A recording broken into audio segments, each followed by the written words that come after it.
All right, hello everybody, and welcome to Geopolitical Trends, where truth matters. Very, very, very excited to be with you, and I mean it. I only say what I mean, so I'm very, very excited to be with you here because I do have a topic for you that I know quite a lot about because the research that I did when I wrote my book about Russia, I had to tackle NATO, and this is what I'm going to be talking to you about today. So, before I'll get into this, I like to see who's here. Let me go to the chat box. See, oh, Choi Hoi, Choi, Coach Choi Hoi. Thank you so much for your super sticker, and good to see you.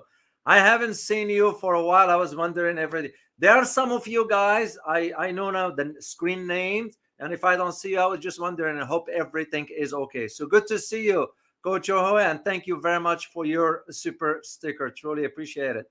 Let me see who is here. Kan Pak Leikan, good to see you.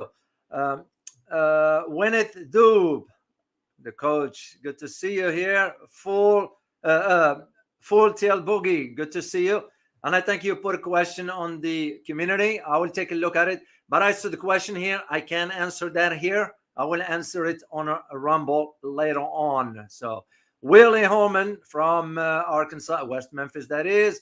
Good to see you. Phil, good to see you as always from Ottawa. Muslim Revert, here you are.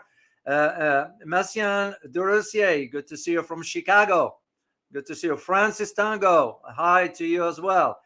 Taiwan Still, good to see you. Alan Sin, good to see you. Juanito ONG, good to see you from Philippines. Athene Wu, as always. Kate O'Neill, good to see you from Washington State. Nice place. I used to go there once a year for training in Spokane, so I'm very, very familiar with it. Peng Yu, good to see you from New York City. Great supporter of the channel, by the way, guys. Hinda from Houston, my neighbor. So good to see you guys. Franny, as always. Richie from Morocco, good to see you. Where in Morocco, man? Richie, where are you from? In Morocco. So good to see you. And John Smith from guess where John is from, guys. Check it out. Check it out. Oh, not this one. That's here it is. John. Look, where is John from? New Zealand, all the way back there, man.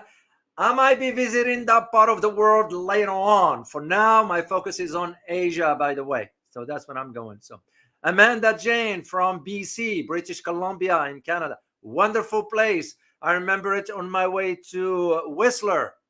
I went to Whistler a few years ago. I had to go through BC, British Columbia. Ash, good to see you from England. As always, Amanda Jane, as I said. Who else? Rampalens, good to see you as well. So, Richie, you're from Dakhla. Dakhla is south, right? Yeah, good to see you. Chanel, Washington State, and last person I'll give a quick shout out here before I jump on the topic. Ahmed Reina from Arizona. Good to see you all. Very, very, very, very excited to be with you guys. It's because we want to be here with the community because energy, when you have energy for something, really, people can sort of feed on that. And I believe on that.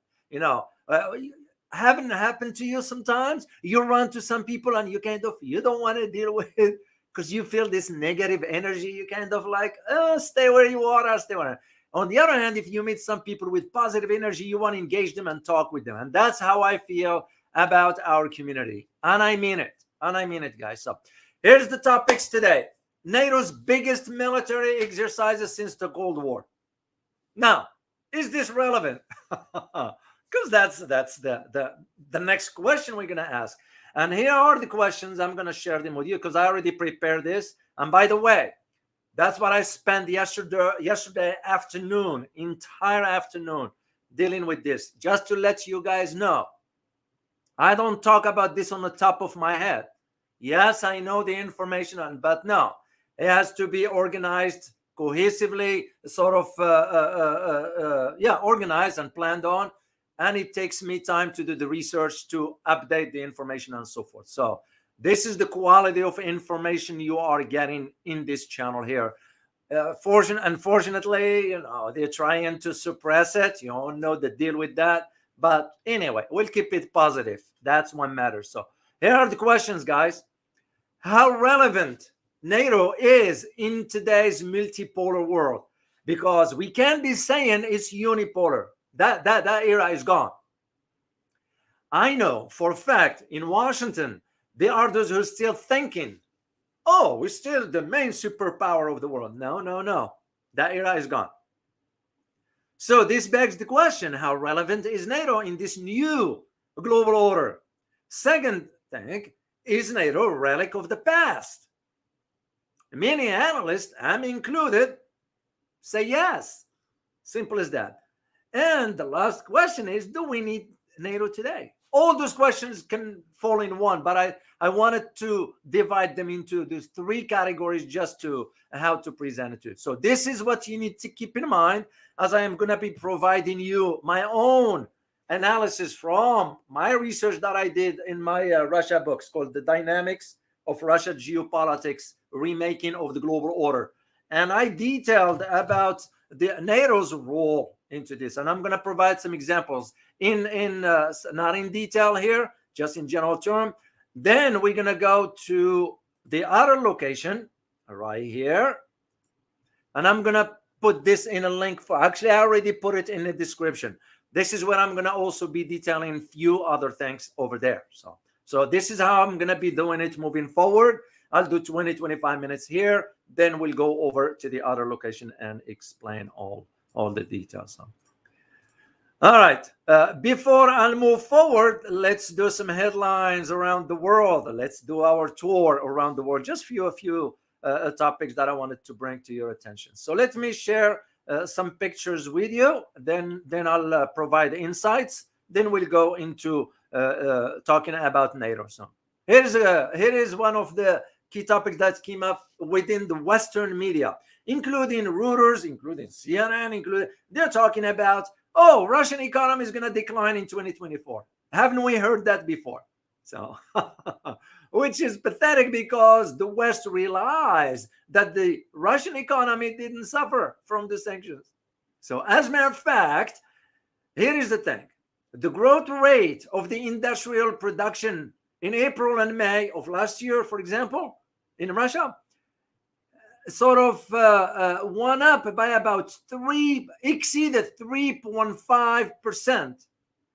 So, and that was the conclusion from the economic data from this. It came exactly from the Center of Economic Studies. And this is where the difference is. It shows an increase of 3.5%. It came as a surprise to everybody in the West, despite the sanctions. This is the same argument. Is the same argument that the IMF and World Bank made about the Chinese economy. I don't know if you guys know about it or not. I've been following that one when it says, oh, the Chinese economy was supposed to grow only by 4.1 or 4.3. Don't quote me on this because I don't remember the exact number. However, China just put out the data. It shows that its economy has grown by 5.2. And I looked at it in two different sources and confirmed the exact number, 5.2. And I am going to be going to Asia. So it will fall within the second quarter second quarter of this year, or maybe first quarter. So that depends again, and I'll talk about all this later on. So this is why don't fall for what they are saying about all the economy of Russia or China or whatever. And look at where Europe is. It's going down. So now here is another one, another headline. Very interesting. Same location. Very interesting. I was very, very surprised to hear this or read about it. And by the way, I didn't read it here. Of course, you all know I don't get the information, not all of it. I get about 20% from here. 80% is from some other places around the world. It takes me time to dig through all that. You do the due diligence, you do the research, because I want to bring you factual information to the best of my knowledge. So I will not add, I will not take out, as is. So here is what it is. Russia threatened to confiscate $288 billion in Western assets. The West will lose assets and investments of at least $288 billion if the West confiscates Russia's assets. And this was the purpose of it, to rebuild Ukraine, which we all know Ukraine is a failed state. It's done for. So, and this is why it's important for you guys to hear the other side of the argument. So when you hear, oh, the West is going to take over the assets of, no, Russia also has other alternatives. So it's just the reality of it. They don't want to admit it, they, Western. And this is why you're seeing now the emergence in Germany. Guess what's going on in Germany? And for those who live in Germany, I know Boone is in Germany. He's not here today. But there is now someone in Germany calling for Germany to get out of the EU, like what Britain did. That's a sign of the collapse, guys. It's falling down. The old continent is crashing down. It's bad enough that it's the people that's going to be paying the price, the citizens. So here is another one for you here. I'm not going to detail much here. I'll let you just see it. This is, by the way, in French. So, but I'm not going to talk too much about it. This is in the EU. If you only know what the EU is calling for. And I'm going to talk about this on the other platform. Okay? So, very, very interesting. I was even surprised. That's why when I read it in French, I was like, no. The community needs to know about this, because it's not going to be reported here. So I'll share it. It is another one. I'm not going to talk about it here, but the picture will tell you everything. This is Hebrew. So, and I will be detailing later on what's going on. And the same thing with this guy. This is our speaker. This is like third in line for the presidency.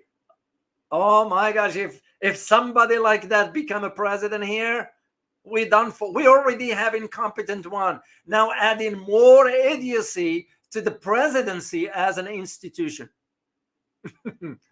Once you know the story of this guy, and I will share it with you later on. And the one that I will talk about is this one right here. Even though I have it for another one, but I'm going to talk about it.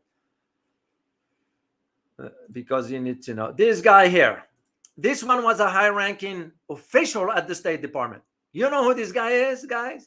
No, it might not ring a bell for you.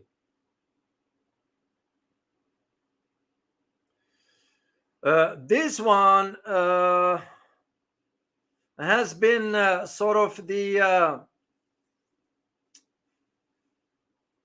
issue against him. He's the one who got involved in some racism stuff against a street vendor. And the street vendor was an Egyptian, lives in New York. And this guy, State Department, got involved in hate crimes, believe it or not. And guess what happened? What happened with this guy? The charges were dropped. Yeah, they were dropped for this guy is a former Obama advisor who was accused of threatening an Egyptian vendor in New York City. You believe that? Yeah. So where is the law? Where is justice?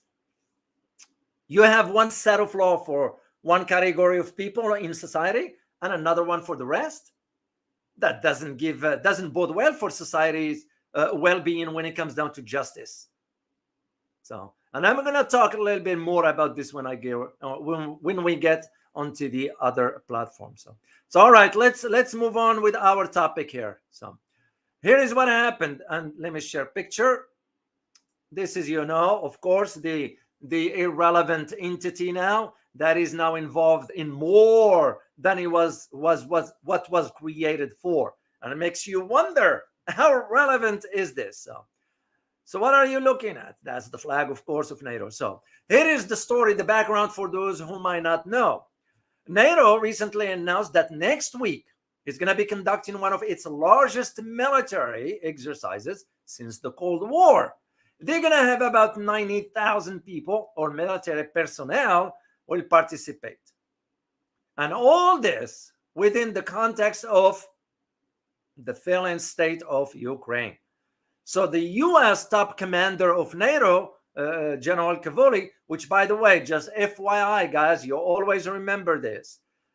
For NATO, the commander has always to be a 4-star U.S. general for NATO.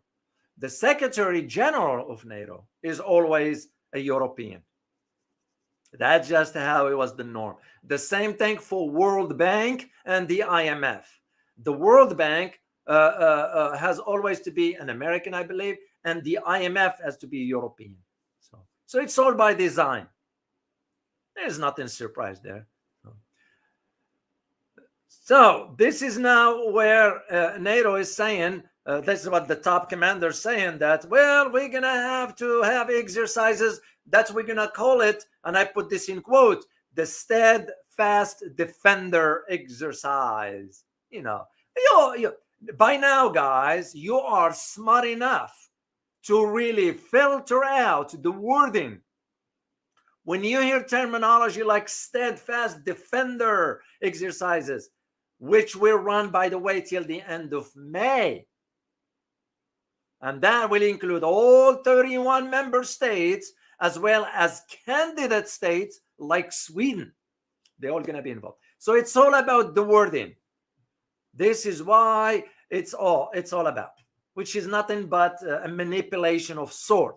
Average Joe, average Jane is going to hear steadfast defender. The key word is defender there. Defender for what and from what?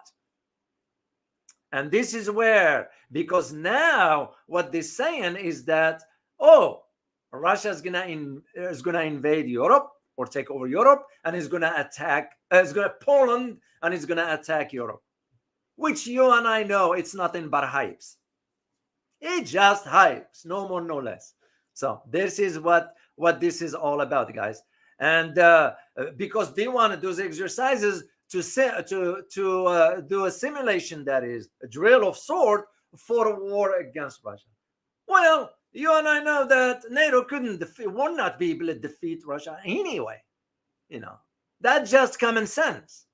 Once again, as one who conducted the research, I had to look into the military capabilities of the Russia vis-a-vis NATO as a whole. There is no way.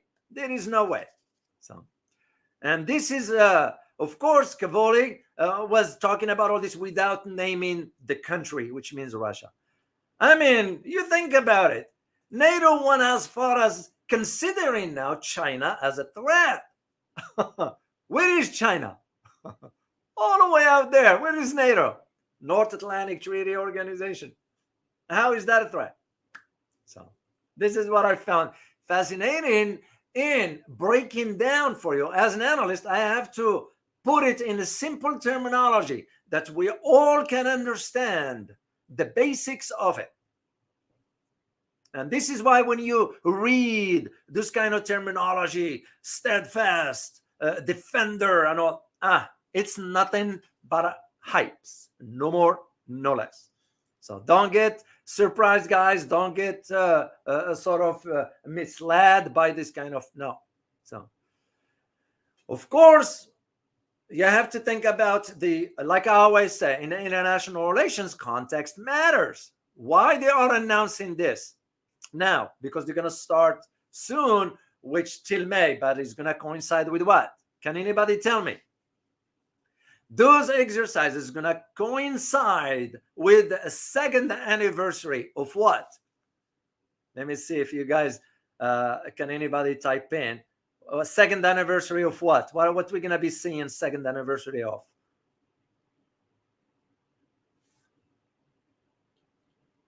And this is what NATO is saying. Oh, it's going to coincide with the second anniversary.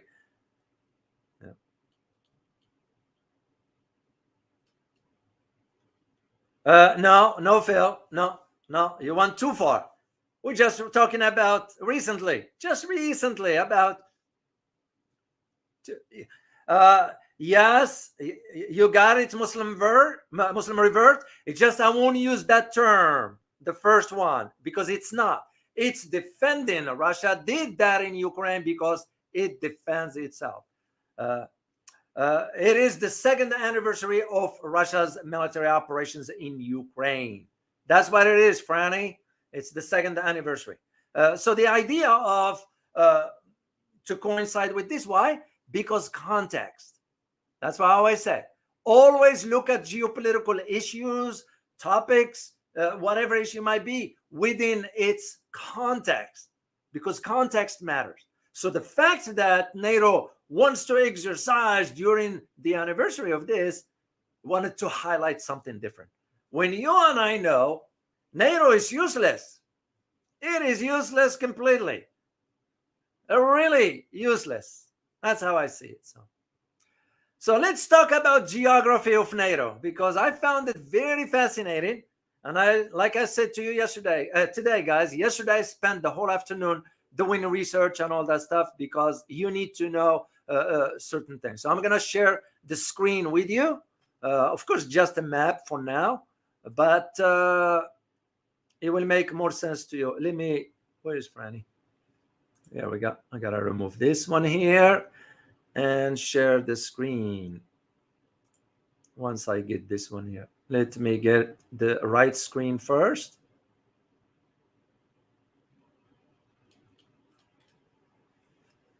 I'm sorry, guys. This screen that I share with you it shows the commercials on the right, because it's the whole screen. There's nothing I can do about that one. One of you guys made a comment about it, and there's nothing I can do about that one, because it's not a picture. I'm sharing the screen as a whole, so I'm sure you can understand. All right, let me full screen, and I'm gonna get into a little bit of geography of it. So NATO. As NATO role in the world has grown, so its membership. And when you have countries, like, for example, the organization was founded, it has only about 12. I remember when they became 15. And I was like, wow, it's growing, even back then. So I was paying attention to all this. Then you got the 3 new countries back then that joined after they were 12. That included Turkey and Greece. Here is the best way to see this, guys, is this map right here. Right here, this one. Because this is the original East versus West. This is what NATO used to be. That's what it used to be. So then you got Turkey and Greece joined in 1952. Then West Germany joined in 1955. And in 1982, Spain became a member in the alliance. And when the Cold War came to an end, here is the surprising thing. When the Cold War came to an end, NATO members grew to 15. It's very ludicrous. The whole reason for why NATO existed, now it doesn't exist anymore. So why are they growing for? So by 2020, the number of countries that were part of NATO doubled to 30. Soviet Union doesn't exist anymore. So, and this great expansion began in 1999, when 3 countries that were formerly part of the Warsaw Pact that included Eastern European bloc, and those were admitted into the alliance. That includes Poland, Hungary, and Czech Republic. 5 years later, meaning 5 years later after 1999, 7 additional countries from Eastern Europe were allowed to join, and that include Croatia. Albania joined in 2009. Former Yugoslav Republic of Montenegro will become a NATO in 2017 NATO member. I wrote an article about Montenegro. Let me share something with you about Montenegro. Do you guys know that the defense budget of Montenegro is the same size as the budget of the Massachusetts Police Department here in the US? So that begs the question, what does Montenegro has to add to NATO? What does it have to contribute to NATO? This is the same argument I am making about BRICS. Not to confuse things here, but if BRICS is going to expand and just start bringing whomever, it's going to be a dead weight. I mean, it's like in a team, in a military or whatever. If you have somebody who's dragging the team down, what that's going to do to the morale, that is, what that's going to do to the performance of the team, what that's going to do to the progress. Same thing. NATO end up including Montenegro. No offense to Montenegro. It's just what does Montenegro has to contribute to NATO. So, and this is something that I need you guys to understand because it's very, very important. Because without that, it's not going to make sense. So, then, in 2020, NATO welcomed its newest members, the former Yugoslav Republic of Macedonia. That's how they call it. Now known as North Macedonia. Because you all know who created the problem there to begin with. So, and this is why it's very important you guys understand this part of history, how it came about. You all remember what took place in Yugoslavia and so forth with NATO in Bosnia and all that, and they end up bombing the consulate or Chinese consulate over there. I don't think so Chinese forget that. Mark my word on it. I don't think so they forget that. So it becomes a question, what is the relevancy of NATO? Useless. Let alone, most Americans do not even know that we are the one carrying the financial burden of its budget. Yeah. This is one of the realities of what most of us Americans do not know. Now, let me get into the history of it, because you need to know the history of the alliance, because you're going to realize, okay, wow, that's interesting. So why it still exists today? Because that's the question. You know, when I was in Afghanistan, there were NATO members there. I was like, what the heck are you doing here? Oh, we are nation building. We don't build nations. Let's just be honest about it. So here is an old picture. And I had to look a little bit into the archive. So NATO, I know not to insult anybody's intelligence here, but I don't assume. I don't like to assume. NATO stands for North Atlantic Treaty Organization. It's known also in French as l'OTAN. L'Organisation Transatlantique. I forget the last part, but that's what it is. L'OTAN. It's known as that. International military alliance created to defend Western Europe against possible, that's the key word, possible invasion after World War II. In 1948, collective defense alliance between Britain, that's what you're looking at here. I believe that's, let me make sure of the picture. No, not this one. I have another one from the archives right there. The alliance between Britain, France, the Netherlands, Belgium, and Luxembourg was recognized as inadequate to deter the Soviet Union. And in 1949, the US and Canada agreed to join their European allies in an enlarged alliance. A centralized administration structure was set up, and 3 major commands were established, focused on Europe, the Atlantic, and the English Channel. That was it. And this is why I find it ludicrous that now NATO is saying, oh, China is a threat to NATO. Well, if you have your focus on Europe, the Atlantic, and the English Channel, what are you going to Asia for? Because you all know NATO was in conversation with Japan to open an office there. What is that for?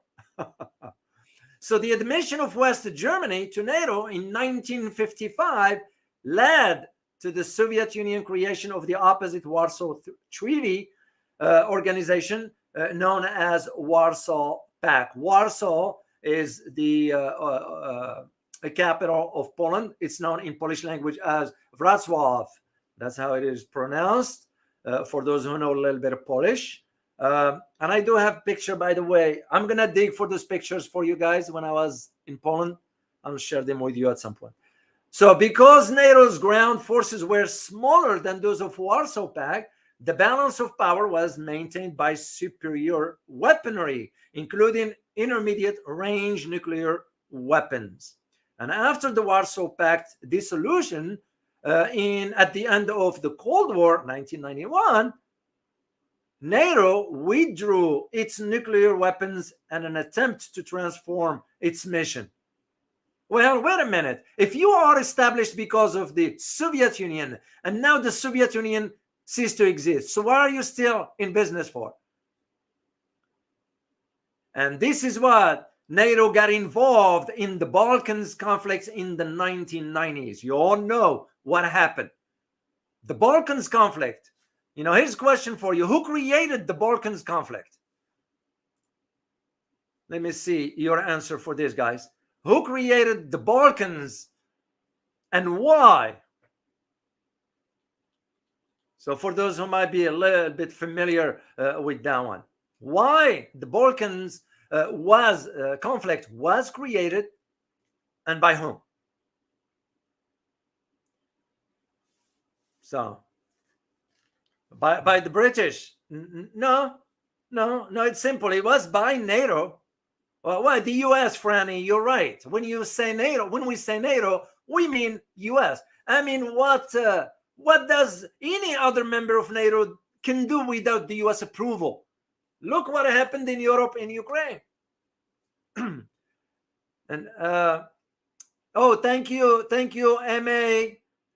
What is it right there? MA Jolie, thank you so much. L'OTAN in French language for Organisation du Traité de l'Atlantique Nord. That's the French language for it. Thank you so much.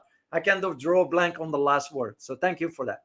So that is the whole idea of it. We fomented tensions, created tensions in the Balkans. So because we wanted to keep Europe down. Because remember, what is the motto? Yeah. What is the motto of NATO? Can anybody tell me, guys? NATO is known for a motto. What is it? Let me stop sharing this picture here. Oh, yeah, that's the picture. Okay, yeah. What is the motto of NATO? Let me see, guys. And again, guys, I just want you to be part of the conversation. One for all for one. That's one. That is correct. On one side, there is another one. Excuse me. You don't hear much about it except if you truly understand the whole dynamics of why NATO was created in the first place. Oh, Harry Local, good to see you. Divide and rule. That is true. There is one specific one, guys. Specific, because you need to know, once you become familiar with geopolitics, this should become a common knowledge to you. And I want you to be different than others when you have a conversation about NATO, that you are well informed and armed with knowledge. So this way, you are not going to let others intimidate you, whatever. No. You guys going too far. Oh, yeah, you got it. Qs 70, you got it. Keep the Russians out, German down, and the U.S. in. That is what it is. Taiwan Strait, you are right about our country. I'm not proud of it. I am not proud of it. I'm an American, but I am not proud of that. But you are right, Taiwan still. So, but this is what it is. Keep the U.S. in, keep the German down, and the Russians out. So the whole problem in Balkans created by NATO, led by the U.S., was for that reason. The same arguments can be made about today. Why do you think the economy of Europe is sinking? Because we wanted to keep Europe down.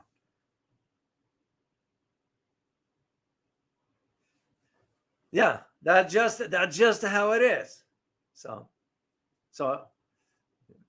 yeah, that was the quote from Pompeo, Harry. Look, yes, when he was the CIA director after he left. You're absolutely correct. You're absolutely correct. So that is the reason why I want you guys to understand that the Balkans conflict was created for a reason. Then it becomes 5 of the Atlantic Treaty stated that that's when the Article 5 of NATO was created.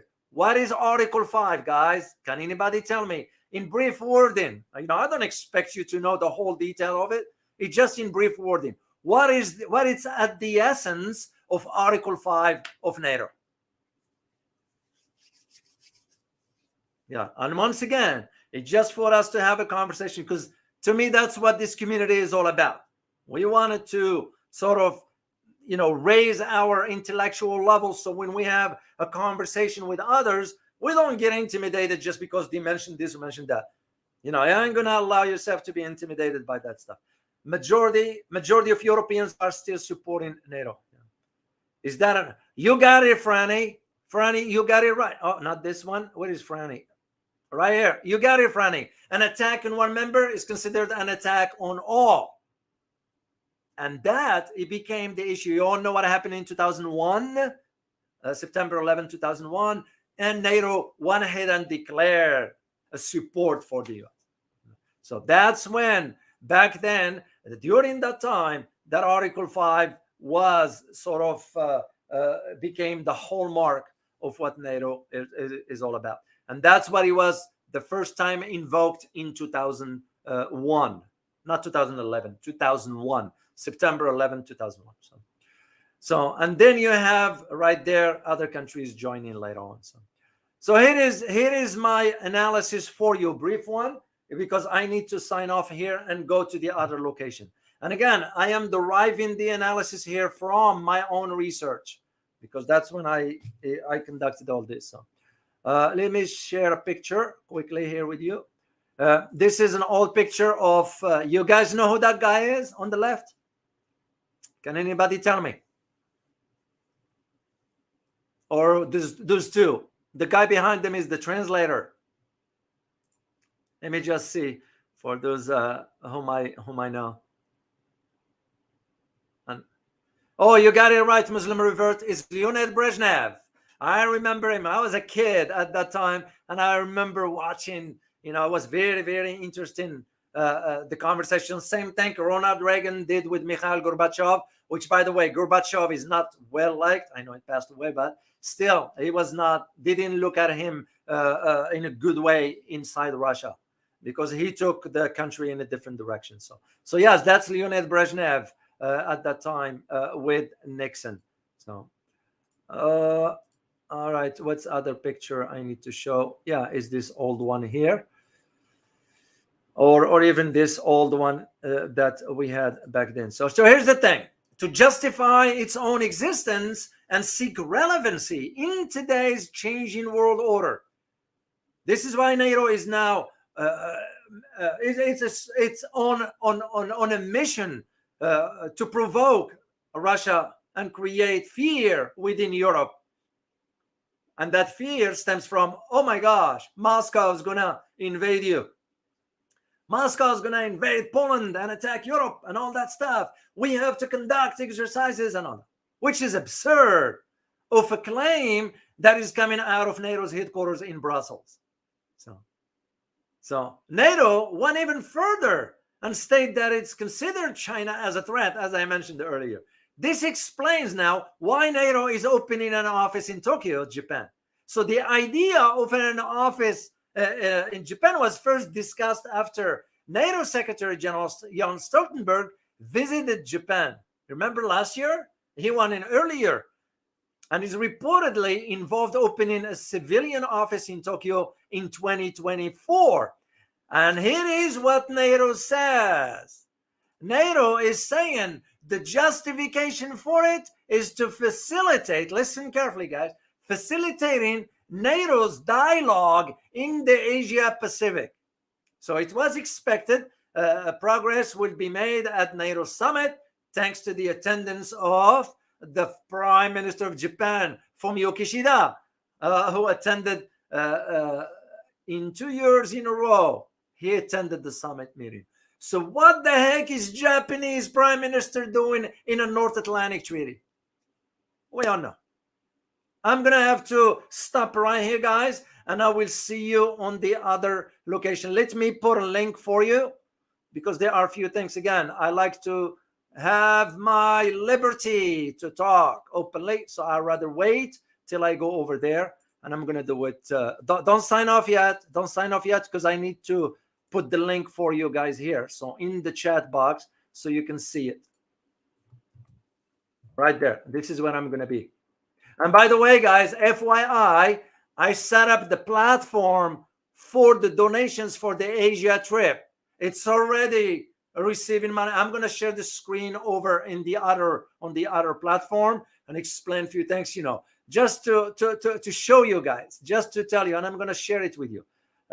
AC Lee bought me 125 cup of teas because for this one is tea. It's not coffee. It's tea. And I do drink tea, especially a good Asian tea. And I had it before when I used to travel to Asia.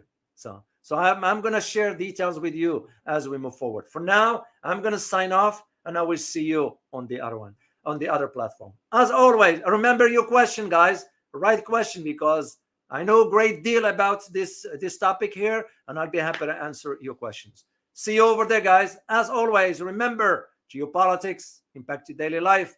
I'm always the one. See you soon. Bye-bye.